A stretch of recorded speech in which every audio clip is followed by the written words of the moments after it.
This version of It's Erik Nagel has been modified from its original broadcast. Content has been edited to fit this platform. Believe none of what you hear and half of what you see. Are you ready?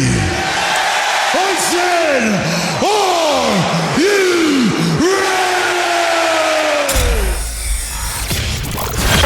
ready? It's Erik Nagel. And it starts now. Ladies and gentlemen of the universe, the next voice you hear, it's Erik Nagel. Thank you, Scott Shannon. Hello, everybody. Welcome to the program. I'm Erik Nagel, and joining me, as always, from the frozen tundra, blah, blah, blah, blah, blah. Say hi to Jordan. Hi, everybody. Hi, everybody. Coming off a holiday weekend. Everybody's tired. Nobody wants to go to work and do anything anymore, and I certainly didn't feel like doing a show, but alas, here we are. We are doing it extra show because we didn't do a show proper for Thanksgiving, so you're getting one after the fact. This one's a little bit different, and we'll get into that in just a moment. But if you're on the iHeartRadio app, do us a kindness. Leave us... what do we do for iHeart? Put us in the number one position for the Top preset. 8. See what happens when you're off for a week? You forget everything. Put us in the number one position in the presets there. If you're on Apple, Spotify, any of those places, go and do us a kindness. Leave us a positive review. It does help out the program. If you let us know that you did, or if we haven't looked, we'll bring them up on the air and we'll read it. And if you left a negative one, please let us know because we want to read that one even more. I was going to say that's actually the one I want to read. You can join us in our live rooms each and every week, well, except for this week, as we're doing this show, YouTube and Twitch, all under It's Erik Nagel. And if you just want to watch videos and stuff as it goes, at It's Erik Nagel. This coming Thursday, I think, is going to start the memberships. Oh, nice. Yeah. December to remember by giving us more money for content. Yes, the new memberships, and then I think we'll explain on Thursday what you're getting. What's up? There's a lot to upload, so you're not getting everything at the launch, but you're getting a decent chunk of stuff each week until it's all done. So we'll it'll be an ever-growing library for your listening pleasures or viewing pleasures, depending on right. All those movie review episodes that Jordan did that nobody watched, that's going to go up there for the first time. I'm just going to take my old show and just isolate my vocals. Well, only. I was just going to say, it's like the Nopi shows. We're going to cut everybody else, and it's just me talking. And a lot of dead air until Jordan goes, yeah. No, you don't know what you're talking about. Those kind of quips. It's like you listen to the show. Do you have... I want to bring this up. Mm-hmm. Actually, you know what? Let me show you something else first, and then we can bring this up. I have a couple of videos I want to show you before we get into the meat and the potatoes of today's episode. First, in just a tiny bit, we have an interview coming up with Dylan Narang, the director of the film Tapawingo, is finally coming out, and also one of the stars of the show. Our pal Chad Dukes will be on with us. We'll talk about the film. We'll talk about I don't know how they made it, I guess. Why Chad's in it. It's like, why Chad? Why is he even in that?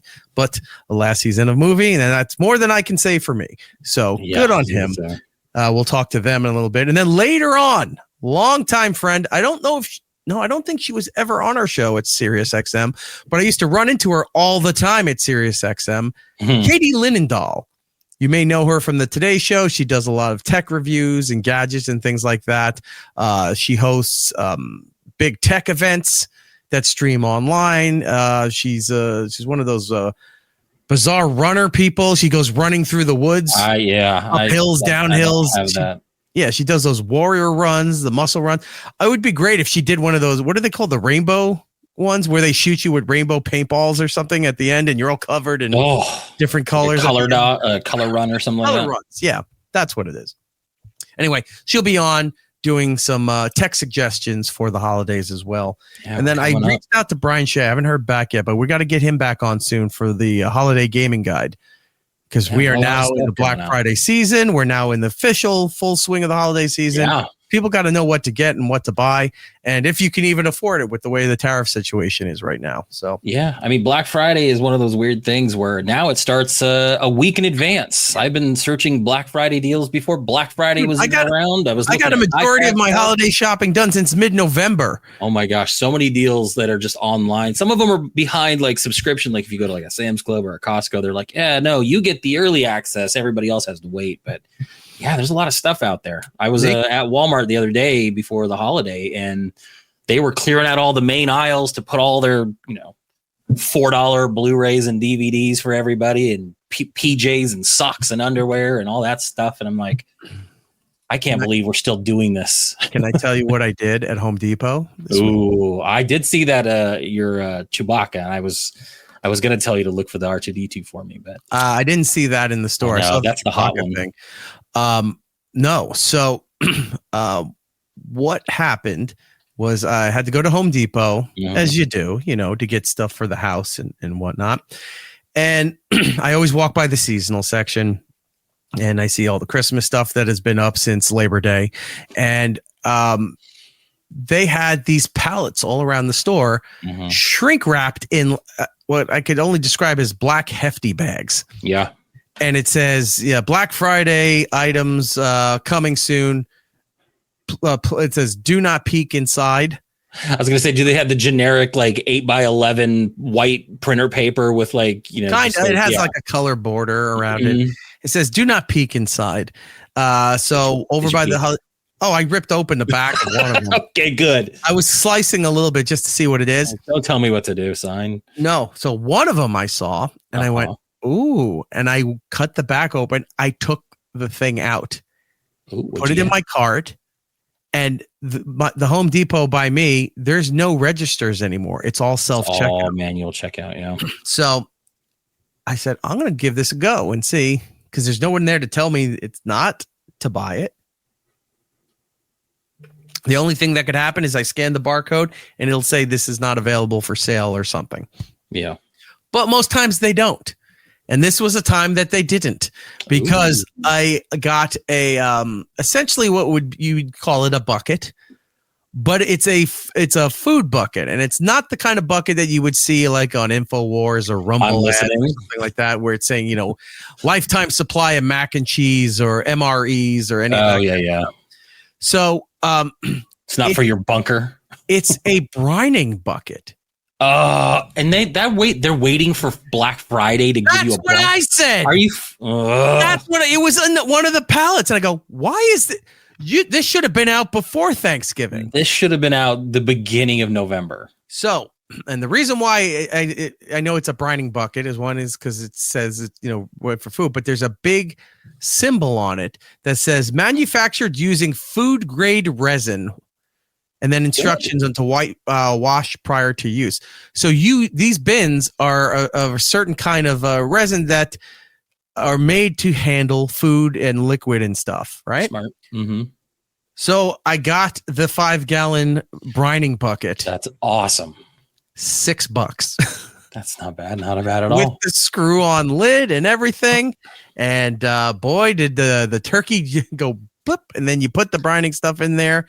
You don't need the big bubble bag or anything else anymore. I was gonna say I know last year for Thanksgiving I did the brining. I didn't do it this year, but the last year I did the brining bag, and I think what I did was I took essentially the crisper, one of the drawers out of the crisper, put the bag in there, stuck the turkey, and did all the brining stuff, and then just closed it up and kept it in that. What do you usually do? What did you usually use for that? The turkey I got is 21 pounds. Well, I kept it in the bucket, but then I stuck it on that bottom shelf. I didn't slide it back into work because that wouldn't have fit. It was sticking out. I had a way to hold it. Yeah, I didn't know what to do with this. So I did the brining bucket. It's all there. But then I also had to pack it with ice because that thing wasn't going to fit in the fridge anywhere. Right. So I just had to keep checking the ice and, spilling out and putting new ice in there to keep it good I did a 24-hour brine. Throw it outside. You got weather. It's cold enough. Yeah, but it warmed up again. It was freezing for a while, and then it's been raining, so now it's in the 50s again, which doesn't make any sense. But yeah, I can't leave it outside there. And then just my luck, new brining bucket. I put it out on the back steps or on a table or something. Yeah, exactly. Because I'm surrounded by nature. So like one of those infamous Jersey black bears shows up, and the whole thing's cracked, and I no longer have a turkey. But yet the brining bucket was for a Black Friday sale. Interesting. Made no sense. It makes no sense. But I took it and I bought it, and screw them, I got it. So there was that. So that's a lot of fun. All right. So a couple things I want to go over here with you before we get to Dylan and Chad. Have a new little montage of something that I'm hoping the audience has been enjoying because it's become a favorite of mine. The Texas Cowboy. He's pretty good. That reviews things. Well, he's back at it reviewing some more children's shows, and I have a new compilation for you. Okay. Let's take a look. All right, y'all. Today I'm going to see how long I could last without raging at Caillou, which is going to be difficult because Caillou is a literal demon. Let's make toast. We can cut it into little duckies, like Grandma does. That sounds like a great plan. No, I don't want to make duckies. That's for babies. Fuck you, Caillou! All right, y'all. Today I'm going to be seeing how long I could last without raging at the annoying Orange Show, which is going to be difficult because this show fucking sucks. Hey, Apple. Hey, Apple. He's trying so hard. Hey, Lord, give me strength. Hey, Apple. Apple. Hey, Apple. What is it? Orange, you glad I didn't say apple again? Fuck you, annoying Orange! All right, y'all. Today I'm going to see how long I could last without raging at Caillou, which is going to be difficult because Caillou is a stupid cunt. Mommy! Mommy, I don't want Rosie to play in my sandbox. Caillou, you son of a bitch! You made your little sister cry! Fuck you!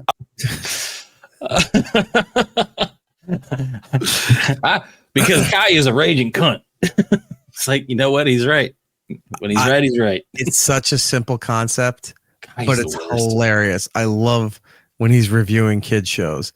I'm going to put together a different kind of collage of things because he goes down another path too that I haven't discussed yet.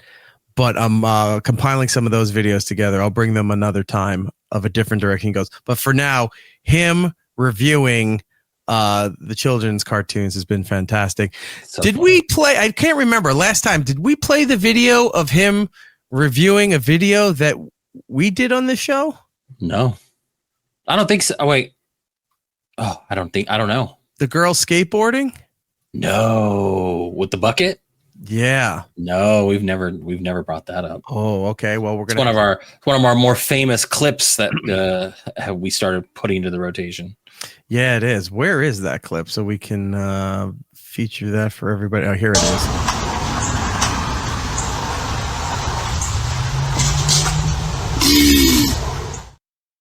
That one.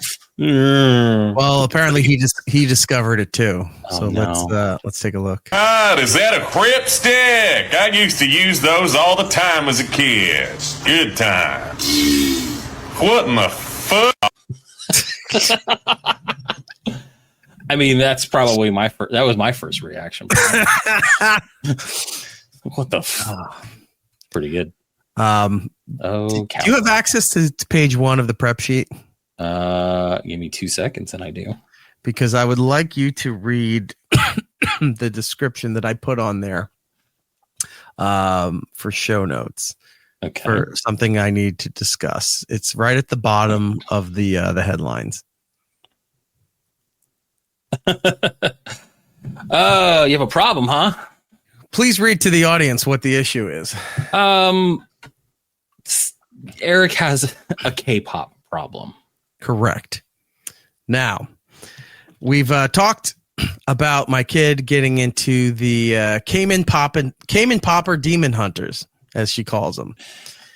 She's obsessed with this song. Yeah. She then found the YouTube app on Apple TV, which the kid's too smart for her own good because she's been watching their live performance on Jimmy Fallon.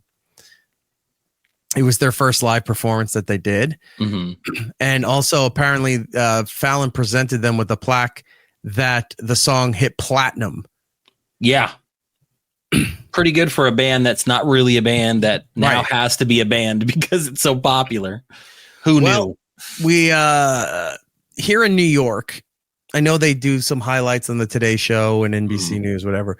But here in New York, even though it's the New York affiliate, it's the main national feed for NBC, for ABC, for whatever.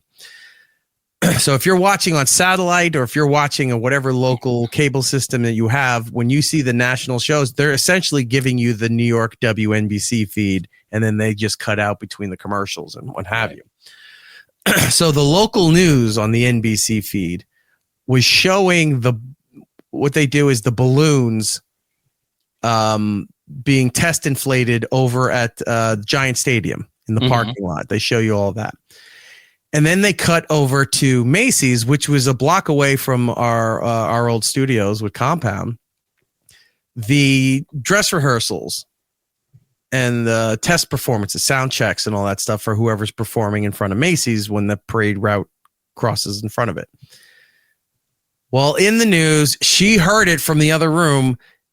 The Huntr is performing. So then I had to go online and find people who were there watching the test performance. She's been watching those videos nonstop. And then the Thanksgiving parade proper, where they performed. Well, all right. So that's all been going on.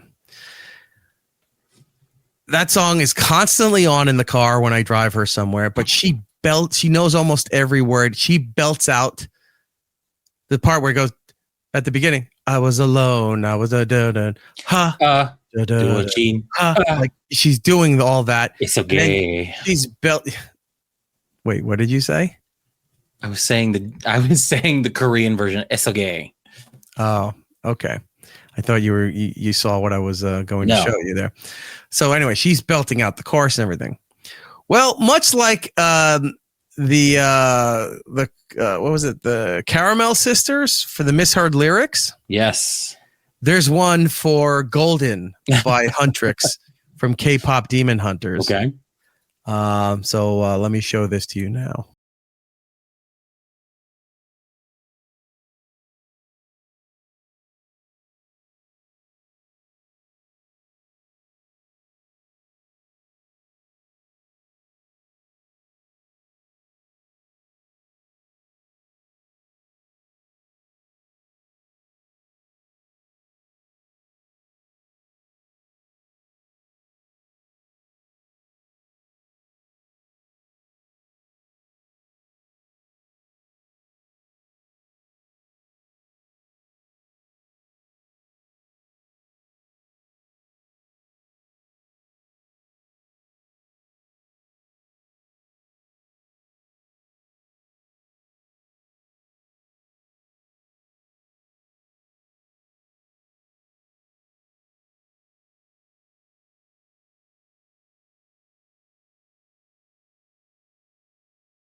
It makes no sense.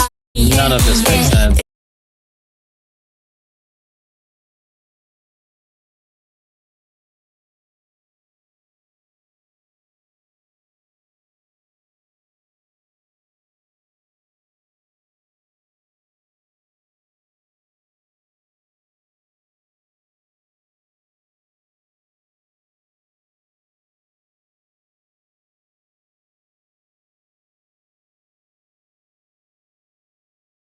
Their heads are exploding with spaghetti.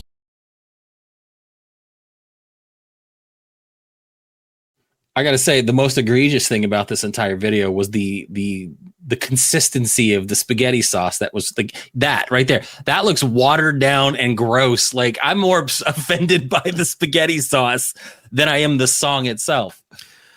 Oh, right. That is so. So it's them sucking like suggestively on the spaghetti noodles, and then towards the end chorus, they're getting splashed in the face with sauce. So it's all sex euphemisms, right? Oh, yeah. I don't know how old these girls are. I'm assuming. I would hope they're at least 18. Yeah, I don't. I think they're in their 20s. But this is an official music video, so it's not like there's anything creepy with it. But the fact that, all right, no, it would be creepy if they're like 15, 16 and they're getting sauce splashed into their face. Eat it up. But I mean, it's a different culture over there. What can I say? We're just reporting and reviewing. But yeah, them. I'll mute it here so we can to look at all this thing here. But yeah, so the thing they're doing their girl band stuff, their bad boy image in girl clothing. They're all just getting sauce splashed in their face, like a money shot. And then they're just sitting there, and then look. Their heads are exploding. I see J-Hope, and all of a sudden, all their spaghetti's going everywhere. Yeah. Gross. They got like a demon food truck. There's a girl eating spaghetti. Demon food truck would be a great band name. But the how that song is so. It's got a very catchy beat. It's very repetitive. Pop. Yeah. Yes. So there's another band that I'm into because my kids, and I find myself listening to some of their songs outside of having to have them in the car with me, and that's the Stray Kids, and they put out some quality stuff. Like I hate to get, like, I can't say I hate, because I'm open to all kinds of music, but like K-pop has never been something I've searched and gone out of my way. BTS was annoying when hearing about them all the time, but the Stray Kids are actually really good, and they have stuff like this where it's so catchy and it just gets in your head and you find yourself kind of humming it. And you're like, oh no, like, am I into K-pop? I think I'm. This is the problem. I think I am. I'll send you some. I'm going to add some songs to my list. I'll send you my new list now, and I'll send you a few ones you got to hear. I've checked other songs out, and they're complete garbage. Like, there's nothing rhythmic about it, nothing fun, catchy, whatever. But the ones that are, they hook you in, and somehow add themselves to your Spotify playlist. I don't know how that's happening, but they're all there. And so going through all this stuff, I was just like, all right, here's another girl. So now I've got Avant-Garde that's doing music videos. They do their own songs, but they don't perform the songs. Like, they record songs, but they perform their dance routines to their songs. And now you got Le Sserafim, where it's a manufactured girl group. Right. But the songs are catchy. That's a hit. I know there's an English version. The song only came out a few weeks ago, I think. And it's just a matter of time before if it gets a push, especially having the BTS, how big BTS got in this country.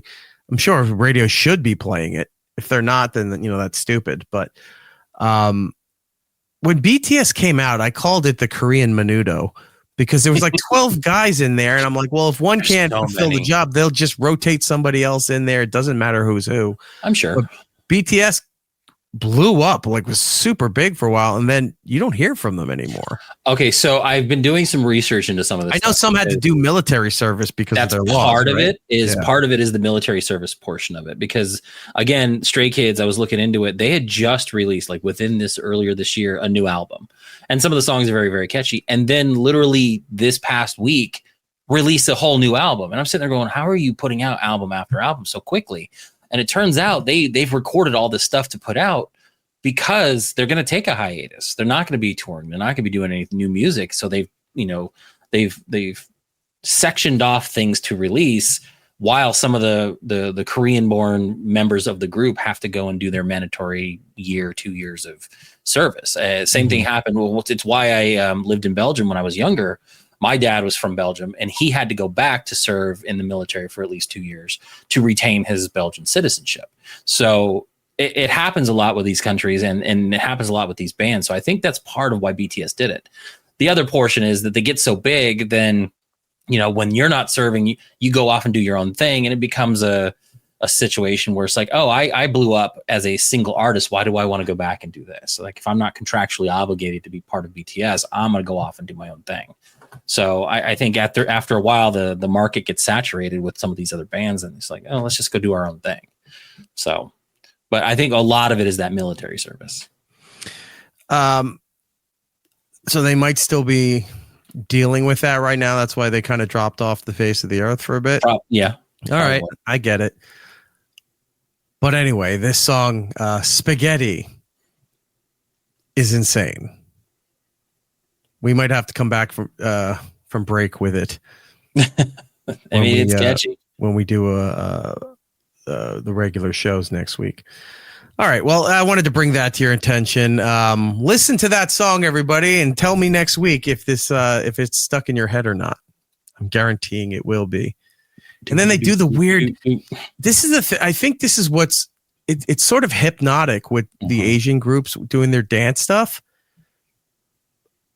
More so than when you see like American or European groups doing that. Like you see them do their dance moves and whatever.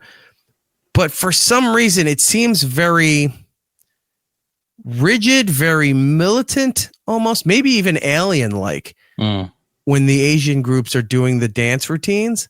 That you sit there, and it's like you're trying to process it in your mind. You're like, all right, I know what they're doing, but I'm still not processing that they're doing that kind of thing. It's just interesting when they do it compared to seeing some group from England or Sweden or something like that. When you see all that stuff there, I'm saying is white people can't really dance as insanely as the Asian ladies do it. So good on them. Yeah. All right. Do we have anything else we need to cover, or should we get to our guests? No, I think I'm good. I mean, quiet week, quiet holiday, just hanging out with the kids. So yeah, all right, go ahead right there and get that done. All right, coming up right now, our guests for the movie Tapawingo, which is going to be available December 2nd on demand wherever you get movies: Apple, Amazon Prime, Fandango, that kind of lot. You'll find them all there. Director Dylan how do you say Narang? Narang. Sorry, Dylan. I know he's doing you. I'm good, guys. Good. There you go. Good talk to you. Thank you for having me. And also joining us, the man who, well, that's not his thing. He's over here. The man whose name is so high above the title on the poster, it actually shows up on the bottom of the poster. It's true. Our pal, the legend, Chad Dukes. Hello, sir. How are you? Good to see you. Thank you for having me. Excited the movie's finally coming out. Yeah, all of us are, and I'm sure your entire fan base, because you've been talking about it for 2 years, and then they're like, well, when can we see it? And Chad goes, yeah, I don't know. Dylan doesn't return my texts, or I haven't heard back from Dylan. Maybe at some point he'll tell me, oh, wait, I'm going to Albuquerque for a film festival. Right. Well, great. When does the public get to see? Yeah, I don't know. He still hasn't told me that. All true. 100% accurate. Yes. No, inaccurate. 100% inaccurate. He's known every step of the way. Ridiculous. We filmed this thing. We still had to wear COVID masks when we were filming this. That should give some perspective as to. Yeah. That is true. I got a lot of behind the scenes, like firsthand account from Chad's show. He would talk about it, what he could actually say. And I swear to God, that was 10 years ago. Like, it had to have been 10 years ago at this point. Yeah, Oscar was still there when this was no. Well, since you mentioned about you were shooting it during the COVID thing, every now and then, even blockbuster Hollywood films, sometimes will have something in the background that they didn't really look at the continuity. Maybe is there a chance, like maybe like if you're shooting in a park or if you're shooting in town, somebody in the back there is walking around with a mask? Will it show that it was dated? No, I don't think so. I think we did a pretty good job of making sure what was in camera. And the few moments where there may have been something, I got rid of those. I used CGI and removed or scrubbed some stuff. Like when we were down in Richmond where we were shooting in the park, I think it was, Chad, was it Bryan Park? We had to take the cell phone tower out when you guys were at the pool. I remember that. You had to We did have to do CGI that. Yeah. In Richmond at Bryan Park, there was parking lots all around us, and we removed all those. So it just feels like you're just in a giant field. So I don't think we had any masks or any of that stuff that's going to date it to 2021. Okay, good. Because I'll be looking. I'm that guy that notices like, hey, that clock keeps moving around because the editing's terrible. I welcome it. I welcome it. Everybody's here for this movie, Tapawingo. It's finally coming out December 2nd on demand, wherever you want to get your stuff, Amazon Prime, Apple, etc., etc. Guys, what could you tell everybody about the film before we start getting into how Chad came in to be with this film and the shooting of it? Well, I would say, look, it's a comedy. There aren't a lot of comedies like this out there now. I kind of, my references are probably the same ones that you guys like a lot. It was the Zucker Brother movies, the Naked Guns, Airplane, Wes Anderson stuff, Jared Hess stuff, Edgar Wright stuff. Like, it's all kind of a mix of what I was looking at. So you're really getting a kind of movie that we just don't see very much. And I was trying really hard to make sure that we had, not only like a silly, ridiculous kind of premise, but also enough heart there that I think a lot of people are going to be able to relate to what they see in the movie. I do have to say, I love the poster. It's got the crease like it's the insert from a DVD or the CDs when they used to put full posters as the CD booklet. And you're like, oh, this is awesome. Shit, how do I iron this so I can frame the thing? And I don't have all these divots and creases in it. It looks a little bit, I'm not saying that you're taking from it, but I guess it's an honorable comparison. It looks a little bit like Foot Fist Way, the Danny McBride movie. Right.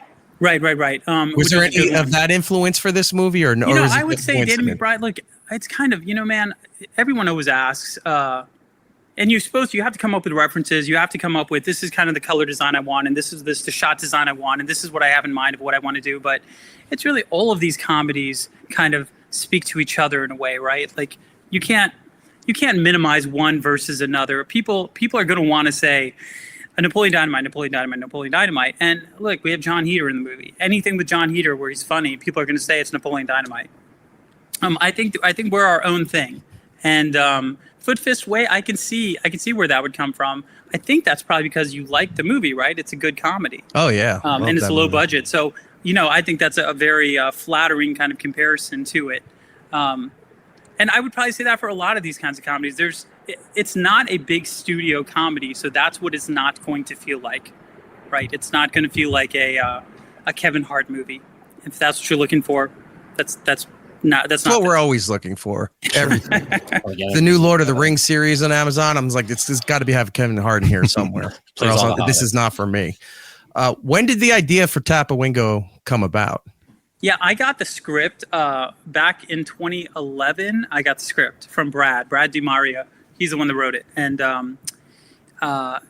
submitted to my company. It was right after I finished grad school. And I remember my interns really liked it. I was a little, it didn't work exactly for me. But and then years later, I just kept remembering that the interns loved it. Like they were just they were over the moon for it. And so I kept going back to it every couple of years and saying, let me give it a read. Let me see what I think of it now. And each time I was like, it finally occurred to me, the reason why I wasn't like connecting was for me, I went to school for directing, but I was producing at the time. So I said, this would work if I could figure out how to direct it, because I have a very specific style I think would work for this. And it's what I want to do anyway. So after years and years and years, I finally called the writer. His name was on there. Turned out, his email worked. He was his last day on his job. That email that I sent it to, he said, I can't believe you got to me here. This is like literally today is my last day with this. I just got a job at University of Virginia. I was like, well, my daughter's going to University of Virginia. I went to University of Virginia. He was flying out. I flew in. We started talking. He said, I like your ideas. You should make the movie. And that was kind of it. That's where it came from. How do you... because you're not going through a major studio system, not for the budget, not for the creation, not even for the distribution. You're going mostly the indie route, your independent company.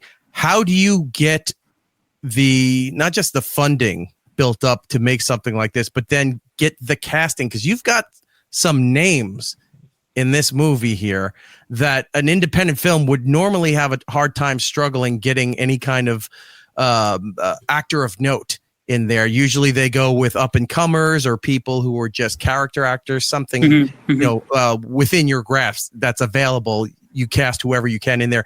You've got some names in here. You got John Ratzenberger, Amanda Bursey, if you're not familiar with her, Marcy Darcy from Not All in the Family, Married with Children, John Hader, Billy Zane, Gina Gershon.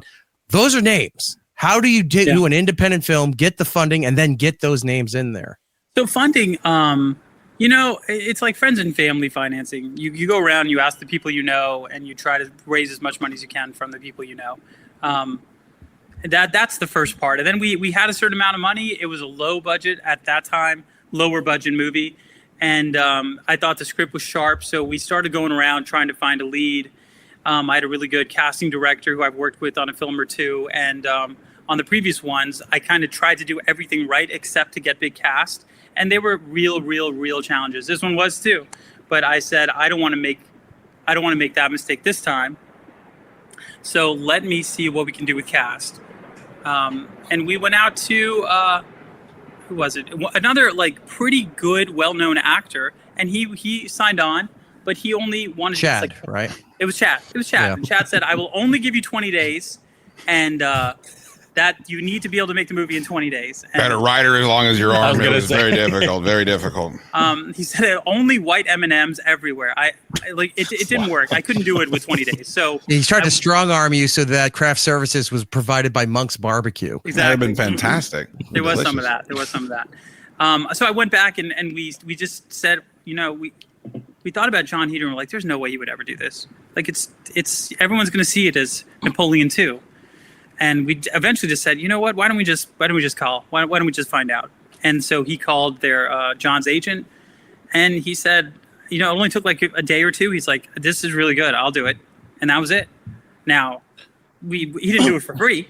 We had to give him his rate, but he took an indie rate for us, and because we had John, that's what helped us get everyone else. Once they heard so Heder that's was what on. What opened the door to. Okay, drops the dominoes. That's so interesting because a lot of times when you hear stuff about people getting cast, sometimes it's, we originally had this person in the role, we were shooting stuff, it didn't work out, we had to recast. Sometimes it was just like we had to spend a ton of money on this person here. I love the stories where we're like, we had nothing to lose, so we just asked. We took a shot and asked, and he said yes. Otherwise, we never would have gotten that person had we not just said, ask him. The worst he can say is no. Yeah, 100%. And Gina, she had heard about it from someone, and her manager read it, and her manager said, she's really funny. You should look at Gina for this. And I remember it was a bunch of conversations, and I kept saying, Gina is too good looking for this movie. I don't know what you're talking about. They're like, no. We'll send you a video. We'll send you a clip. She's super funny. And in this, she doesn't look good. And guess what? It's ridiculous. She looks gorgeous in the thing. I'm like, what are you trying to prove to me? Well put, Dylan. She doesn't look good in this. I was like, what is horrible? She promised to ugly herself up for the role. Yeah. So she wore a sweater. She really wanted to work with John. She said it on set. She's like, I really, really wanted to work with John. I remember Napoleon Dynamite, loved it. And that was what it was for everyone. Even that special actor that plays the big bad. Well, I don't really traditionally think of Gina Gershon as a comedy legend, but I remember watching her on Brooklyn Nine-Nine, and she was in a comedy there for a couple episodes, and she did well there. So I could see that too. Yeah, she did Sex and Drugs and Rock and Roll. That was, I think they only had like 2 seasons, but she was on and another Dennis Leary property too that I'm failing to recall. But yeah, she's done a couple. She's not known for it, but she has dipped her toe into the water, to say. So you get this cast, you get everybody together. The last movie you didn't have I wouldn't say a well-known cast, Soundwave, a couple years prior. How was it working with big names and egos and Chad? Well, look, working with Chad was awesome. Big hurdle. Chad was a consummate professional. Memorized all his lines, gave awesome performances, was willing to take direction, all the things. Like, Chad should get cast in 100 out of 100 things. I'll just sit right here until that happens, by the way. How did you come? I mean, not to step on Jordan's question, but how did Chad even come to be in the movie? Like, what triggered in your mind that, hey, Chad might be willing to do this? Let me ask him. Well, here John Hader was in it, so he right. That Chad called me. Oh, the gateway drug, John Hader. The gateway John. I've been listening to Big O and Duke since. Was it 98, 99 when you were at HFS? I don't remember now. Long time. It wasn't that long ago, but it was a while ago. It was like a whole saying lifetime. You're old, Chad, is what he's saying. It's a long time I've been ago. listening to their show for a long time, and Chad's always been really exceptionally funny. And then I knew that he had he lettered in drama, was it, or theater? The little theater. I knew a little bit of that was there, and the more when I was rewriting the script and looking at it, I just said, I feel like Chad would be really good for this. And I'm telling my wife, and she's like, "Who? What?" I got beef with your wife now. I didn't know that. And I was like, "No, I think Chad would be really, really good for this." And I told the casting director, and he, Chad, do you want to take over the story, because I think you like telling this part. I read for a smaller part, but the part that I read for has a makeout scene with Gina, and when I guess I did well enough where they offered me a larger part, and I said, no, I want the first part, and I get to make out with Gina. But if I don't want to spoil anything, but the makeout session is far from conventional. Yeah. When it finally does happen, so I'm glad I actually. No, I want the Jimmy Olsen part. No, Chad, we're thinking you're Superman. No, please. No, but Dylan wasn't texting me. Alan, the casting director, was texting me like 2 weeks after I got fired from my radio job. So I thought some listener had just gotten a hold of my phone number and was jacking with me. And so that was an interesting time because I helped Chad get everything up and going after him leaving terrestrial, and hearing this develop on his show where he's sitting, he's like, you could hear the skepticism, the little bit of hope with the bigger overshadowing of future disgust if he's being pranked, because this is going to crush him if this wasn't a real thing. And for a while he's like, this isn't a real thing, and then all of a sudden, hey, I'm actually going to be in a movie. Well, I googled the casting director, and he worked on the Frasier reboot. And I was like, Jesus, if this is a farce, they really invested a lot of time into it. But when I was driving down to Hopewell for the first day of filming, which was with John Hader, by the way, we had a fight scene our very first day on the set. Half of me was still just assuming I'd get down there and have my hog in my hand, and it would be, somebody would be running vertical video, and it'd be funny on Instagram. This is season 3 of the Joe Schmo Show, starring like Chad Dukes. Yeah, something like that. So that's fantastic. I mean, it's like, oh, I listen to Chad on the radio. Let me, again, another situation of let me ask him. And then, yes, there he is. Now Chad's a bona fide movie star. That's right. It's a little different asking Billy Zane than it is asking me, though, I got to say. Once I had him, once he had accepted, that's when I was like, all right, Alan, look, I'll offer him this other role, because this is the one I really wanted him for, which was the role that he took, which was just a bigger role. Like, the Palmer role is a great role, but I thought Chad could just do more. So I'm glad that it even worked out that way.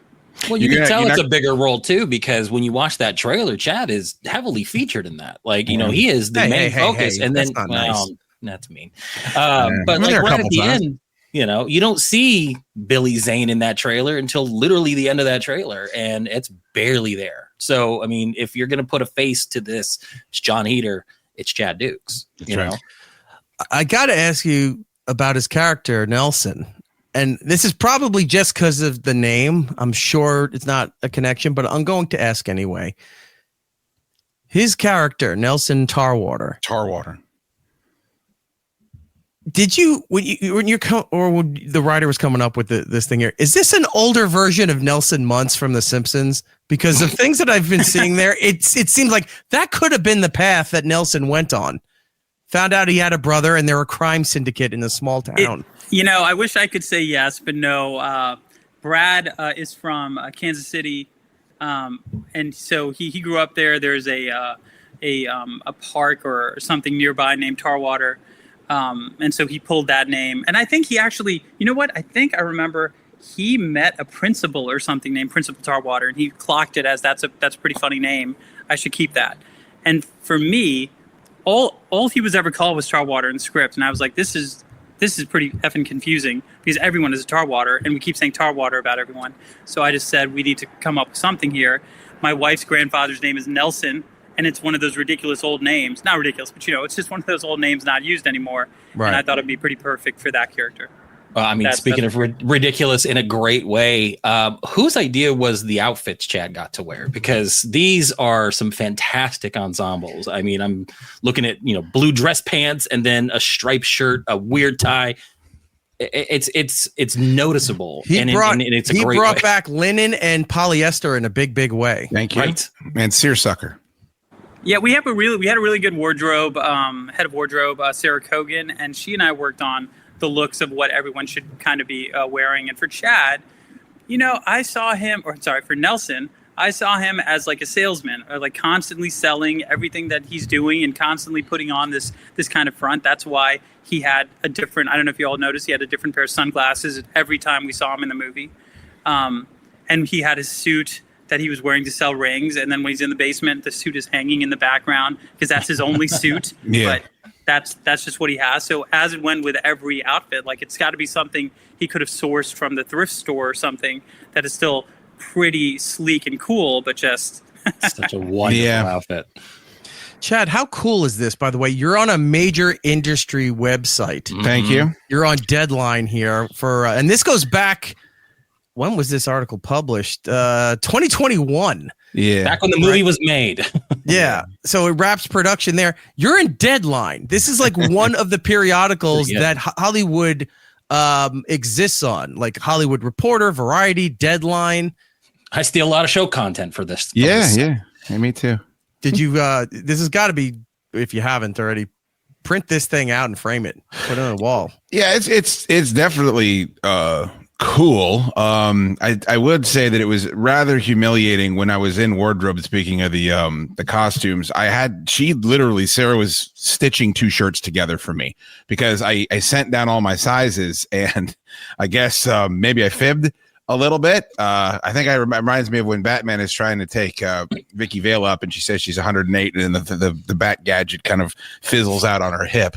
You weigh a little more than 108, something like that. And I got down there, and she had to take two double XL shirts and stitch them together so they would fit me in one of those scenes. So yeah, it's flattering, Eric, but there's a lot of humility that can really just bring you right back down to earth whenever you get too big for your britches. Literally too big for your britches. Well, they have apps now that you catch Kim Kardashian and Britney Spears that they all use, where they slim down their figure in their photos, but they're too dumb to buy the backgrounds all messed up. The full version, because it's got the watermark, and then two, you see the bends near the scenery in the background. It's like, all right, her hips don't look like that because look at the fence going into her sides. That app was not available on the set of Tapawingo, I'm sad to say. All right. Did you find it hard to be more physical? You said your first day of shooting was with John doing like an actual fight scene. Did you find it hard to be that physical? I mean, you were filming in the summer in Virginia area. It was that's gross. Yeah, it was really disgusting. And the costume I had during that was I had these real big dark black jeans and a bowling shirt and cowboy boots. So it was just really, really hot. And he was in good shape and I was not. And it's just the side of a hill in Richmond. Like, it's not like we were on a set anywhere. So there's roots and there's rocks, and I don't know what I'm doing, and it's my very first time filming on the movie, so I didn't want to complain at all, but I actually had to wear moleskin on the inside of my calf for the rest of the shoot because I wore so much. There was so much just chafing and awfulness. Eric, I'm not saying you could be sympathetic to a man of larger carriage, but in the warmer months, there's places that rub that don't on the thinner gentleman, and they were just all on fire at the end of that first day, and my whole goal was to suck it up and not cause the second shoot or not know my lines and cause the real actors to have to continue to do something they don't want to do. So luckily, I thought we were pretty good with that. But Dylan's kind of an asshole too. He had me hanging off of a camera, and the camera is running at me, and I'm falling down, and the mattress they have is not for a man of larger carriage again. So I'm falling on the backwards on that, and he had me in a spot where I could not say a word. So it was a very unique baptism by fire, is the way I'd characterize it.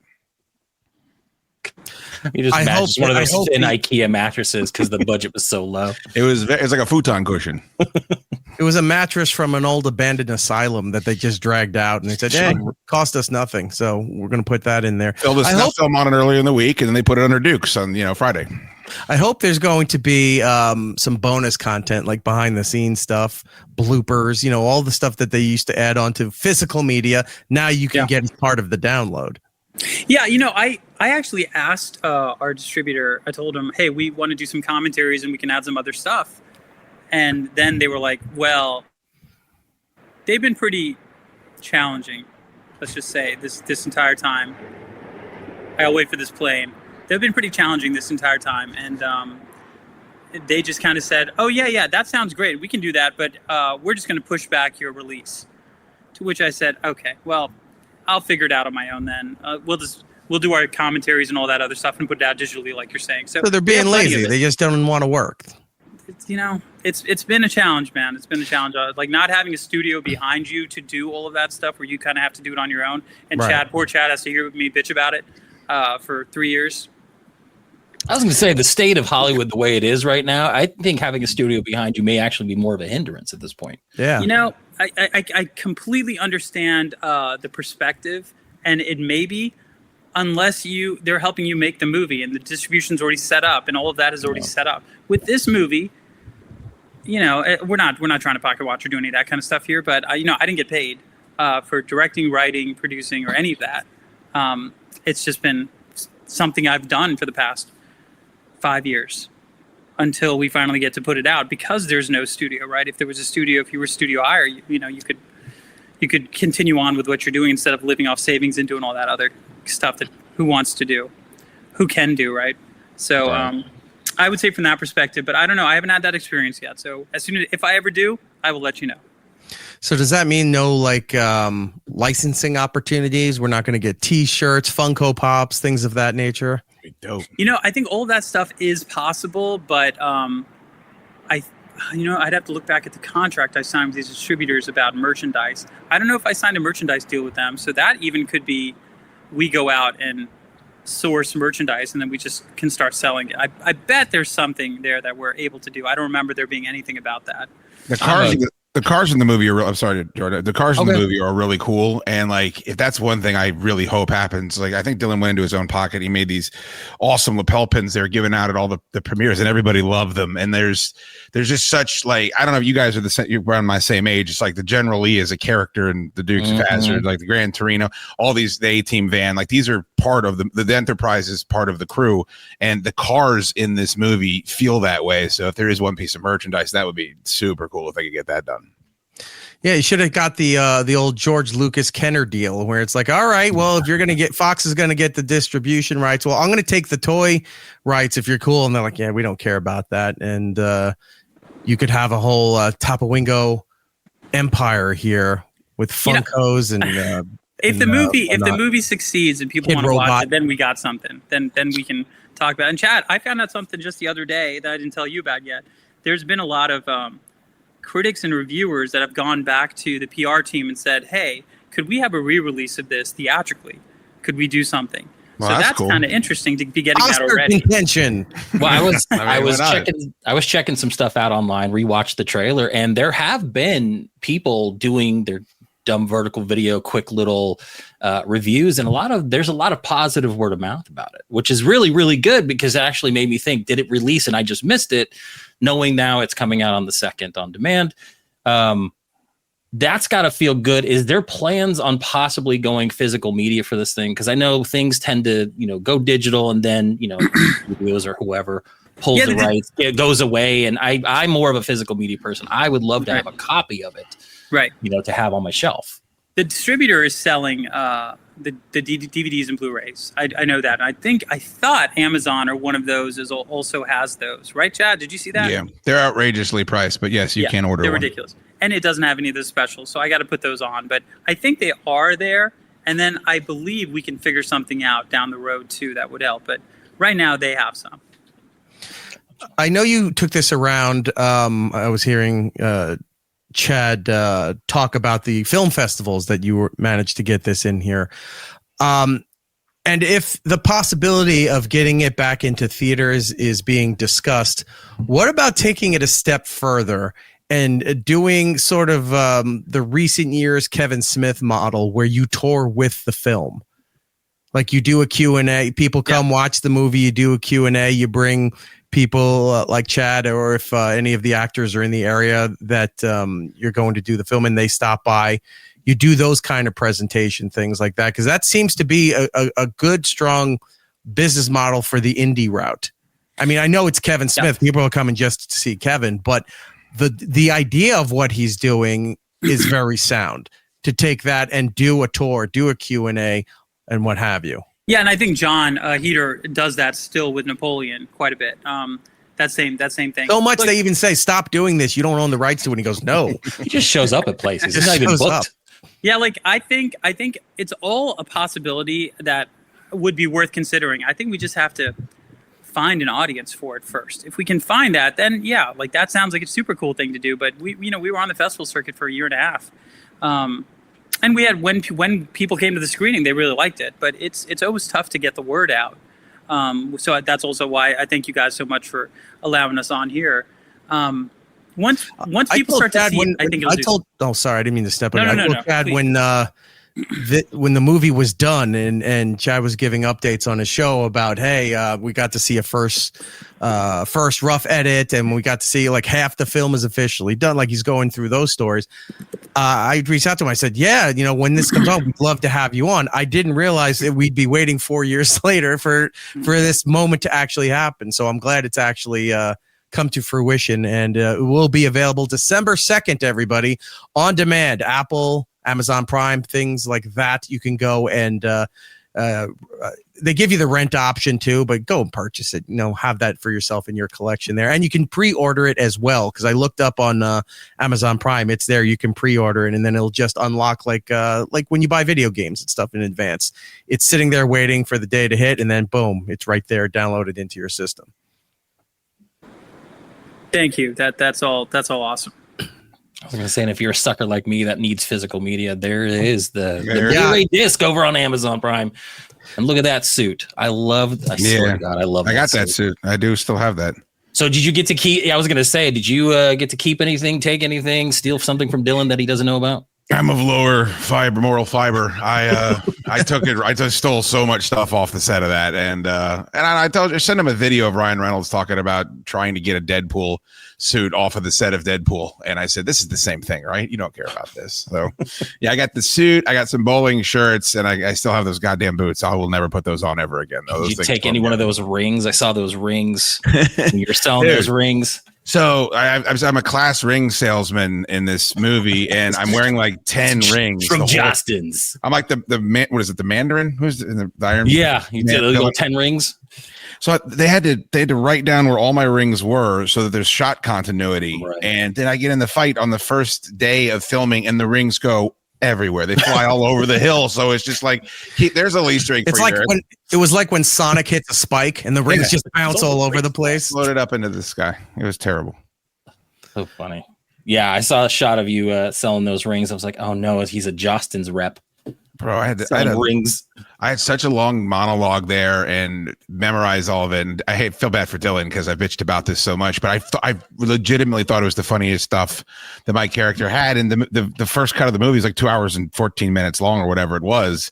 And so a lot of great Nelson Tarwater on the cutting room floor, unfortunately. I hope it gets sees the light of day someday. Do you have an actual class ring, Chad? No, I am not proud of anything I did in high school. Yeah. So, my mom insisted on buying one for me from high school, and she goes, "Bad vibes."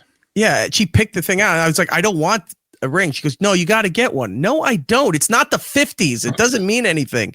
She goes, "Well, I'm going to get it because I don't want you to look back one day and regret that you didn't get one." I said, "I will never regret having the ring. I don't wear jewelry. To this day, I don't know where that thing is. It's somewhere in her house. She spent, I don't know what, $100-something, $200 on the stupid thing that has my graduating year and the sports that I played." That stinks.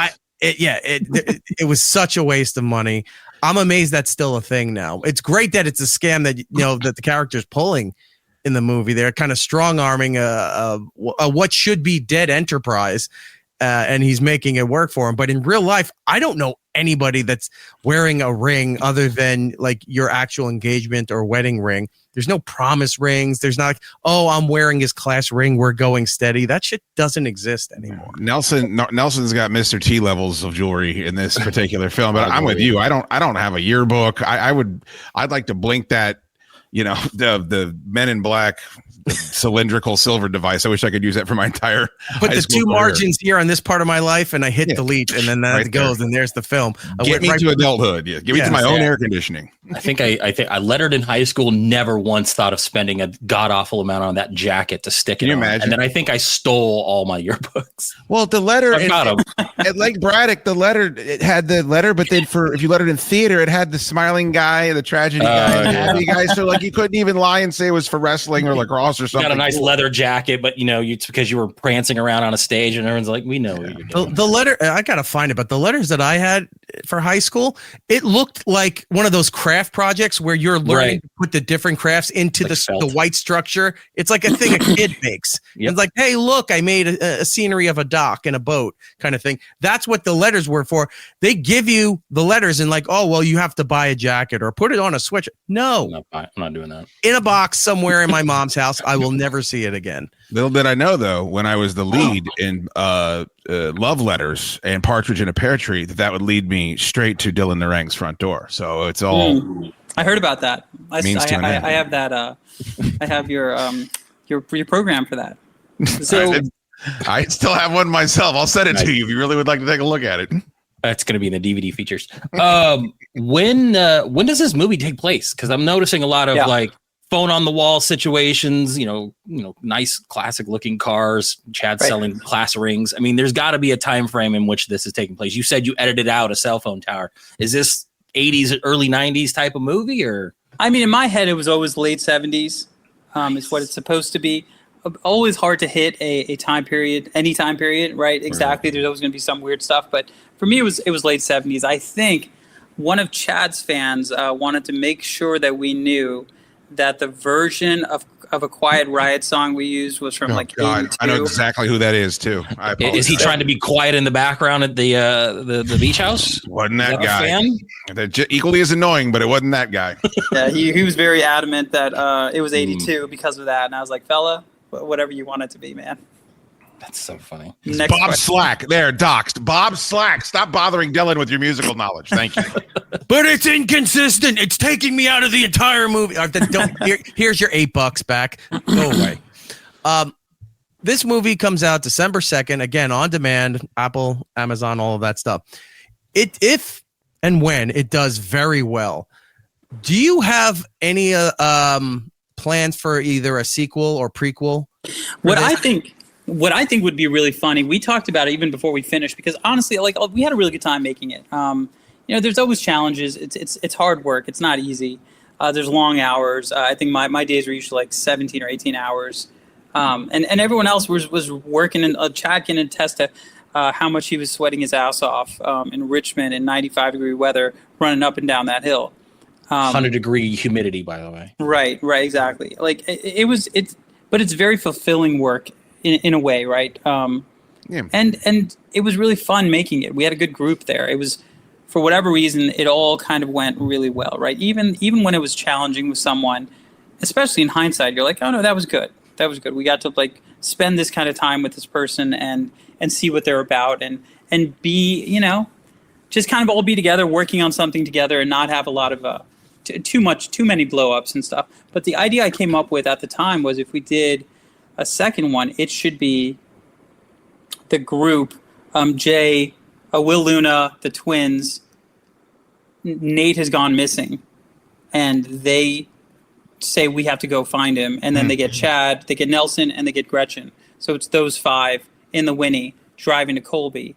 It's a great idea. It's trying to sleuth it out of what happened to him. And then it turns into a Goonies adventure where there's the pirate adventure. They're trying to find the gold of One-Eyed Willie. It'll be fantastic. Search for Skoog. You already have a title for it. Search for Skoog. Right. It feels like there's something there that we could do that could be pretty funny.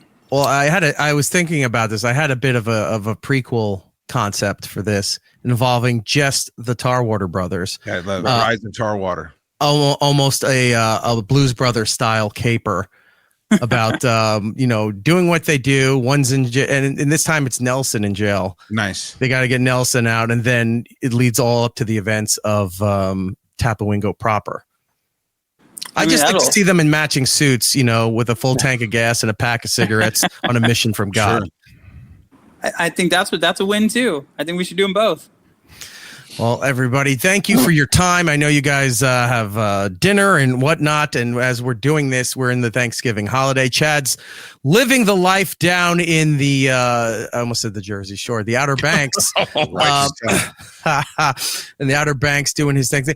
Do you cook for your Thanksgiving or do you go out? What do you do down there? No. We go out to a restaurant like some heathens and get good and drunk after that, watching football. It's a great time. I did want to say, when you're asking Dylan about some of the influences for the movie, just before we end it, I watched Planes, Trains, and Automobiles a couple days ago, and fantastic. It's a great movie, but I hate the term. It has a lot of heart, just because it just sounds corny. But there's the moment in the middle of that movie where Steve Martin is kirking out on the lady that he's trying to get a car from, and he drops the F-bomb like 347 times. Right? One of my favorite scenes. It's fantastic. And in that moment, you're like, wow, this is kind of a bawdy comedy. Then by the end, I think people want to compare this to Wes Anderson, and they want to compare it to some of these obvious parallels, but it's John Hughes-ish. Like, it's very funny and then places its bawdy, but then by the end of it, you feel a lot. Like, I feel way more than I want to watching the end of Tapawingo and knowing that everything that's coming. So I think that's what's going to help it. I don't know what it takes to become Super Troopers or PCU, or any of these other viral comedies, but it has that. Like, it has the ability to be more than just another R-rated comedy where people are saying the F word. So I think people are really going to enjoy that aspect of it. That's missing from a lot of, and you nailed it, that John Hughes thing, because Uncle Buck, right? Exactly. Starts off funny, gets dark about the family stuff in there, but then all of a sudden it's kind of like he's learning to open up and be part of a family again. So that underlining, you're allowed to be a human, allowed to feel emotion and be funny and be evil and be all of these things and still have that concept together. That got deleted a long time ago from comedies, even from just, serious movies. The heart of something doesn't exist anymore. And it's like, well, that tethers us down. It's like, we can't do all this other shit if there's going to have remorse or have emotions, or it's going to make you feel that we want you to not like this guy, but we can't have something in there to make you feel for the guy and change your mind on all that stuff. So that's great. If Tapawingo has that thing, that's something that is missing. And that's a fantastic way to put it. Yeah. I want to speak for Dylan, but also another part of it, boys, it just wants to make you laugh. And that's what I feel so lucky to be a part of it, because Dylan did such an amazing job in such an insane culture that we live in now, in popular culture, where everybody wants all this motive and meaning to be behind every piece of just pop culture. It just wants to make you chuckle and have a good time for an hour and 40 minutes. And it does that. So I think I believe the term you're looking for is agenda. And if this is not something that has that, that's great. To make you chuckle, make you laugh. Yep. Is it checking all the boxes, Chad? Because that's important. I don't know. You'll have to see. All right. I know Chad's got to run because he's got a date. And he's got to go out and do everything here. So let's give Chad a plug here. Thank you. Tapawingo film. Yeah, we said that. But Chad is the host of the Chad Duke Show, ChadDukeShow.com. His socials are on the screen, but for everybody on the radio, at Chad Dukes on Twitter X, Chad Duke Show on the Instagram there. Go over to his page. You still do the free samples on Friday? Oh, yeah, absolutely. YouTube, there's free stuff. iTunes, Spotify, there's free stuff. Just type in my name and just don't read any of the headlines that pop up initially. Scroll down a little bit. I think they're far and buried, so I think you're okay. If you like what you like, subscribe on his YouTube channel. I think he's got memberships on there. You could throw him a couple bucks that way, or you get the radio show. It's still 5 days a week, right? 4 days a week. Unfortunately, yes. Still a slave to the. Get the radio show proper. Get a subscription over there. It costs next to nothing. It's good. A good bang for your buck, as the kids say. Thank you, fellas. All right, Chad. I know you got to bounce, so we'll talk to you later. We'll wrap up with Dylan. Have a good day, sir. Thank you, bud. See you, Chad. Sorry, did not mean cut him right off. Didn't mean to cut him off there. Sorry, you're out. There he goes. He's gone. For Dylan, the director extraordinaire for the Tapawingo film on Instagram, tapawingofilm.com for the official website, and Dylan Narang on Instagram. If you go and watch the movie when it comes out on December 2nd and you want to post some nice stuff, take a screenshot of the screen, show your receipt, something like that. Put it on there. Tag Dylan on it. Tag Chad on it. Tag everybody that you can on the film. Get it out there. Get it trending. Make sure people know. And tell 2 friends so they can tell 2 friends. Dylan, is there anything else that we need to talk about with this movie? Or have we covered everything? No, man. I think you got it. I really appreciate your time and letting me on to talk about it. It's a really fun movie. I think it is really funny, and a lot of really good people in it. Chad, I'll tell you this. The casting director, I asked him afterwards because we were like, oh man, that seemed to work really well. These actors have done really well. I was like, yeah, well, who do you think is the breakout? And I know no BS. He said, I think from this, Chad is the one that gets more work. You're making his head way bigger than it already is. For the audio listeners, he's winking as he says that. He's doing the jerk off. Heavy wink. I don't understand why. That's awesome, though. That's good. Good for him. Yeah. Dylan, thank you for your time, man. Thank you for coming out and doing all this stuff. We wish you the best of luck with the movie. Tapawingofilm.com again, December 2nd, Amazon Prime, Apple. Is it on Fandango too? Fandango, a couple others, but yeah. Most of the places that you can go and rent and download movies. If you want to rent it, that's fine. But I suggest that you go and you pay for the movie, download it, have it in your collection. If you're going to be a physical media guy, we just saw earlier, Jordan showed that the Blu-ray is available on the 16th. Yep, 16th. It'll come out the 16th. Get that. So go pre-order that as well. Makes a great stocking stuffer. Am I right, guys? Anyway. Dylan, thank you for your time, man. Best of luck with the film, and we'll talk soon. Yeah, see you. Bye. Thanks, guys. Okay, we're back with the regular show here. Look, that whole time, I mean, go out again. We've said it a million times. Go out and check out Tapawingo. It's a very funny film. December 2nd, out on demand. Trying to keep that spaghetti song out of your head while the whole time, an hour, because they're talking about locations and what it took to getting John Hader to sign on, and that opened the door for the other actors and everything. And I'm just sitting there going, in my head. Telling me about his wardrobe and all the suits, and I'm just sort of tapping my foot to that damn spaghetti song the whole time. I'm like, oh. It's a catchy one. We got to go right into our next guest. We're moving fast on this show here. You've seen her on the Today Show. You've seen her hosting all kinds of tech presentations. It's almost like TED Talk, but Tech Talk. But Tech Talk is, I'm sure, is 19 other radio shows and podcasts using that title. But she's a lady that enjoys the gadgets. She enjoys good technology and good conversation. Let's say hello to our pal, Katie Linendoll. Hello, guys. It's been so long since I've last seen you. I used to see Katie all the time up at Sirius XM doing various shows and whatnot, and then going across the street to do the Today Show because she was so important. So fancy. It's been nonstop for you. I see you pop up everywhere giving all kinds of talks, hosting events, product reviews and everything. This girl, I was going to say, like, well, she doesn't have enough to do. I just was seeing on your social media that you're doing, like, mountain runs and trails and all these competitions and stuff. I'm like, this chick does not sleep ever. Oh my gosh. P.S. So I trained for months for this trail marathon. First off, I've been a distance runner for most of my life and like really competitive person. I really underestimated trail running. Like trail running is really insane. So I flew down to, it just happened to be in the busiest time. It was like, everybody's like overwhelmed right now. This marathon that I signed up for in South Carolina, just happened to be my busiest window. And I get there, this was like only a few days ago, and there was a heat wave came in. So you like always wonder in like those races, like how people handle it.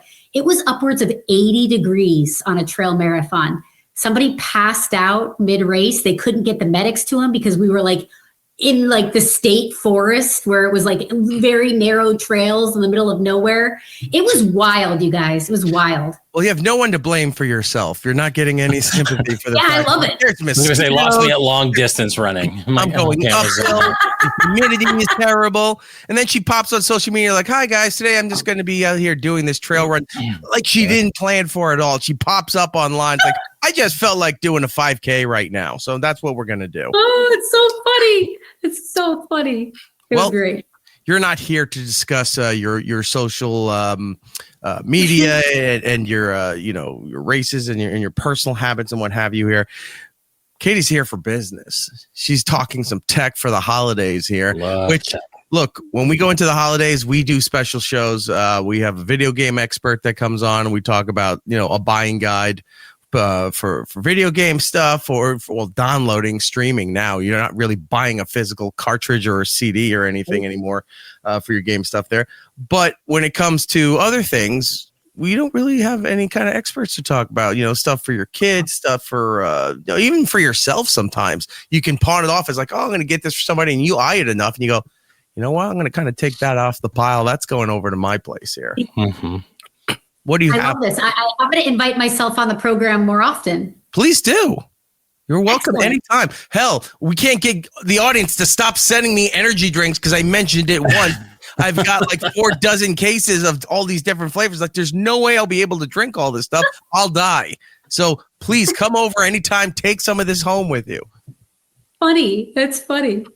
So what do you have there? What's all in the studio that we can so here's the thing. at? I've been on a media tour and I hand selected 4 go-to Tech the Halls products and kind of in a variety of categories. So I'm going to hook you up with 4 awesome options. Okay. And of course, on my social, I always have like a bunch more. I'm constantly testing tons of gadgets. My world is all consumer technology. And let's start with the big one, because I had a chance to partner with some like incredible brands. This little guy right here is amazing. It's from one of my favorite STEM companies called Thames and Cosmos. And for parents out there that are like looking for something that keeps their kids sharp and that's a little bit more on the educational side, this is up for the 2026 Toy of the Year finalist in the educational department. My Robotic Pet, a robotic pet chameleon that they can build and control, 3 to 4 hour build. But what's neat about it is it has 3 different modes. So it has coding mode, pet mode, and my favorite, which is wild mode, where it camouflages with its surroundings and then it even like shoots out its tongue at objects that might be a treat. It is awesome. And I think parents are extra going to perk up because there's no screens or no devices required. And you can use the kids can use its action cards to program its movements by the way of the color sensor on the robot's belly. So hands-on science learning disguised as fun, you guys. All right. See, that's not going to the kids. If you could take a look right here in the background of Jordan's room, it's all kinds of It's going to Jordan. Well, it's all great Legos because and things you can build. I have a 9-year-old. I got a 14-year-old and a 9-year-old, and my 14-year-old in high school. She would probably be like, no, I'm too cool for this stuff. But my 9-year-old goes to a STEM-based school. So he was actually telling me about they're learning coding. They're learning how to program, how things move on a grid and things like that. So this is actually would be something that I'm actually now considering. Like I've just popped onto Amazon. I see it's at Target. The price point is actually fantastic for something like this, especially if it does give them that ability to not be in front of the screens. And now he's not playing Roblox or he's not doing Call of Duty, and I can get him to actually be physical with something. This actually fun. And when he's done, it will go on my shelf behind me. So it does work out for me I as will well. send one over your way. So make sure you send me a little message and let me know where I can get this coming your way. Because I guarantee you, first show of 2026, we come back from the Christmas break and it's already up there on the shelf. And I'm like, what happened to your kid? And he goes, oh yeah, about that. No, it'll go to him because honestly, like these are the things that like I'm finding hard, especially nowadays with kids. Like, well, my kids, they just want gift cards, they just want Robux, they want digital currency for things. And I'm a traditionalist when it comes to Christmas. I want to wrap something. I need to see their dumb faces smile when they open a box and then they throw it away.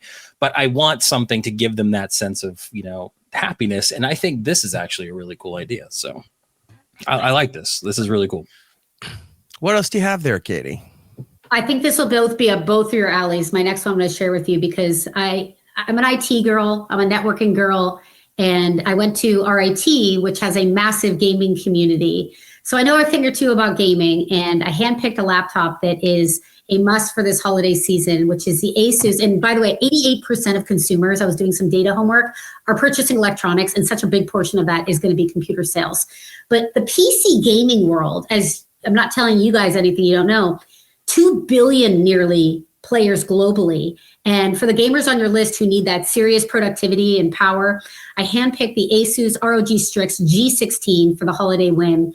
And this is one of the most gorgeous of laptops. And I can say that as a female gamer, but also it's got power behind the scenes and up to an Intel Core Ultra 9 processor, which means incredible speed, power, and efficiency, whether you're gaming, creating, or now everybody wants to be multitasking. And it's just doubles as a true productivity machine. So if you're looking for gaming and multitasking, ROG Strix G16 is my handpick for this holiday season.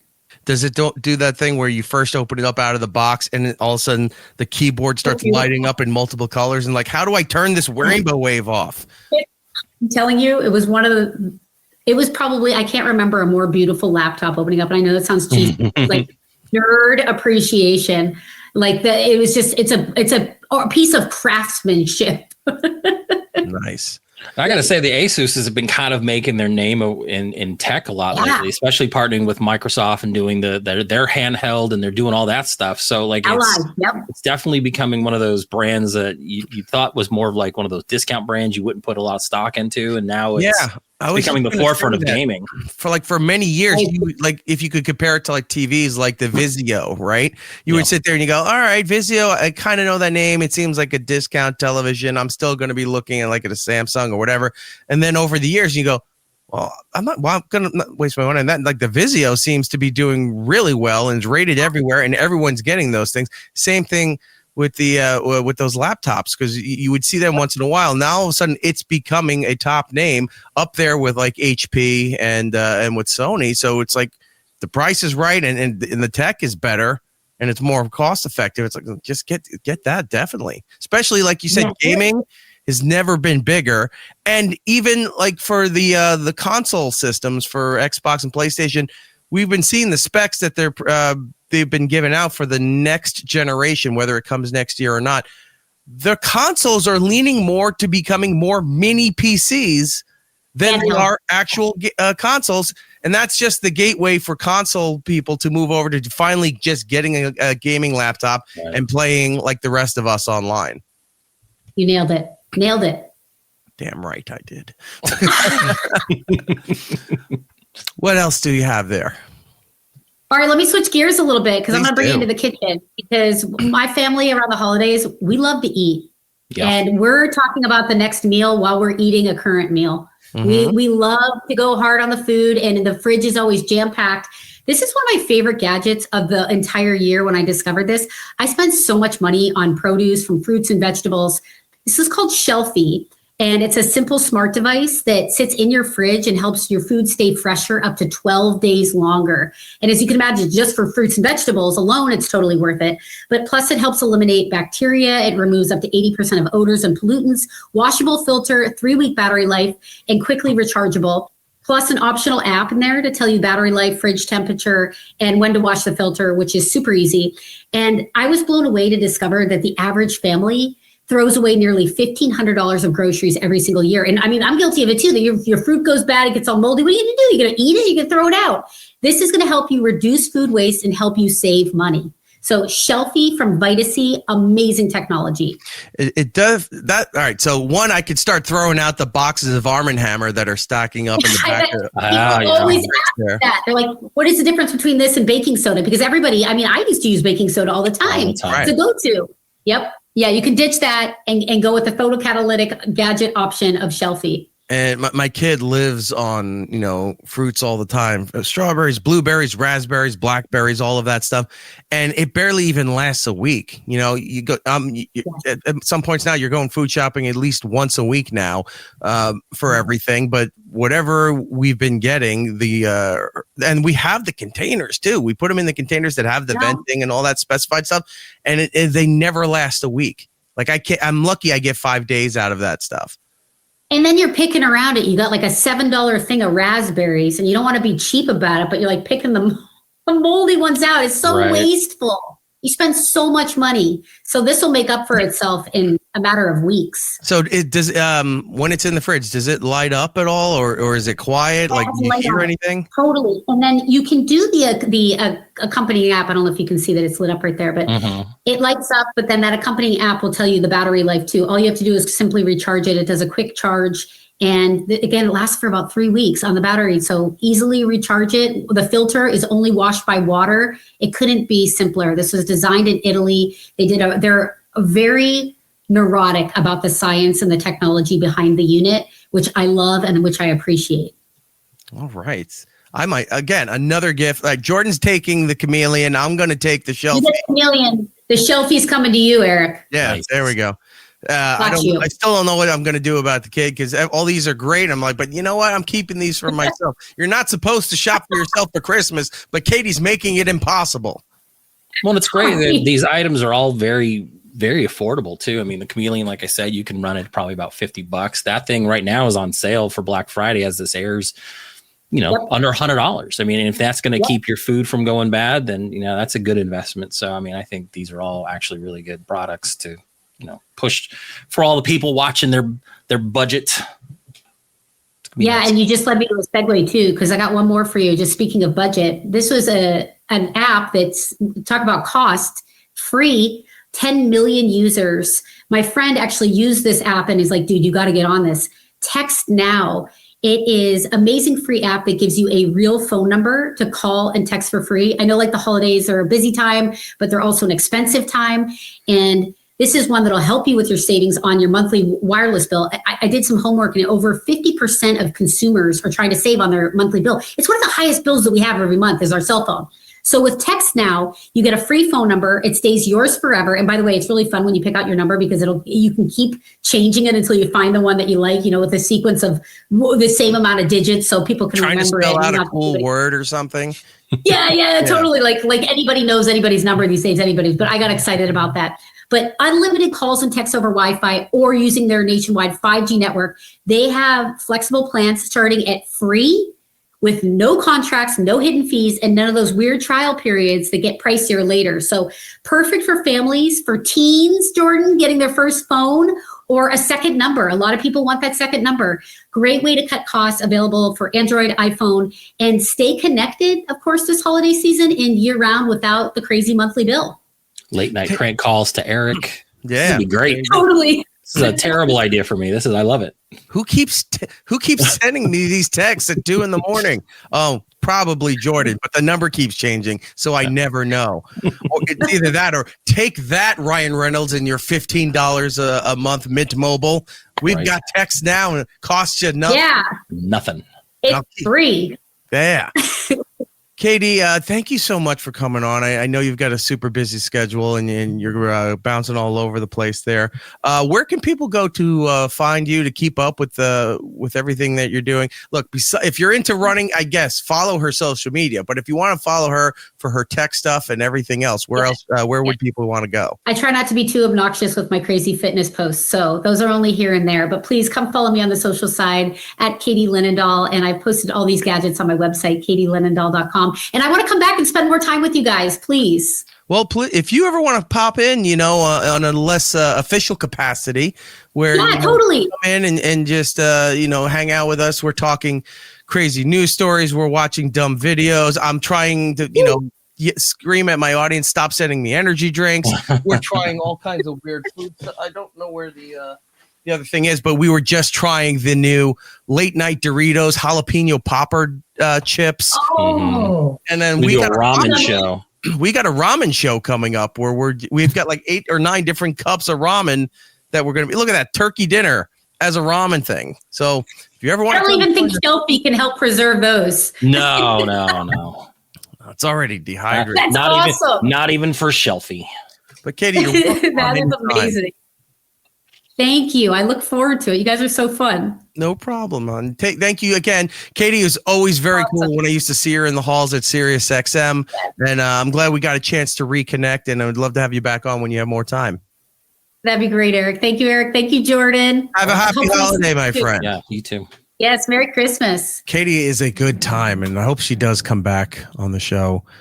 I wish we had more time. I was going to ask her about her cool glasses. Yeah. I thought she was like a swimmer or some kind of futuristic, like those were like the coolest looking things I've ever seen.